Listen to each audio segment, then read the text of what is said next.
আসসালামু আলাইকুম। কেমন আছেন আপনারা সবাই? দেখেন আজকে চলে আসছি কলার ঠো নিয়ে। এই যে ঠোঁটটা দেখতেছেন এটাকে আমরা আজকে পারবো তারপর বানাইয়া ছেঁচা তারপর খাইবো। তাই তো দেখেন আমরা পাশ দিয়ে ১ম এ ধাক্কাইতেছি ভাবতেছি পড়, পড়, পড় আর সবাই মিলে বলতেছি পড়, পড়। ধুর শালা পড়ে না কেন? দেখলাম না এটা তো পড়বে না।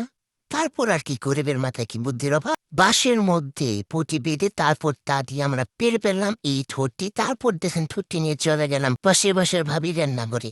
তারপর সবাইকে বললাম, এবারে সংগ্রাম আমাদের ঠোল বানানোর সংগ্রাম। যাও সবার বাসায় যা, যা আছে তাই নিয়ে প্রস্তুত হও। আজকে ঠোল বানানো হবে। তারপর সবাই সবার কাজে লেগে পড়ল। কেউ টমেটো, কেউ তেঁতুল, কেউ মুচি, কেউ গাজর। ওমা! ভাবি দেখি মূল্যও নিয়ে আসছে। সবকিছু কেটে নিলাম, তারপর লবণ, মরিচ, পরিমাণ মতো চিনি সব দিলাম। তারপর মনে পড়ল এই রে পোড়া মরিচ তো দিতে হবে। কিন্তু কারো কাছেই তো পোড়া মরিচ নাই। এখন কি করা? গরিবের মাথায় কি বুদ্ধির অভাব? আগেই পড়েছি। তাই তো দেশলাই দিয়ে লাল মরিচে পোড়া দিতেছি। পোড়া তো দিলাম, কিন্তু ভালো করে তো পোড়া গেল না। দেখেন তারপর হাত দিয়া জোরে, জোরে কষলাইয়া দিতাছি। কিন্তু না, এগুলো তো ভালো করে মিশতেইছে না। না মিশকানি দাঁত আছে কি করতে? খাইলাম। শেষ। কেউ আবার দৃষ্টাই দেখা আইসেন। ওইটার মধ্যে পানি পড়ছিল তাই জমা ধরে গেছে।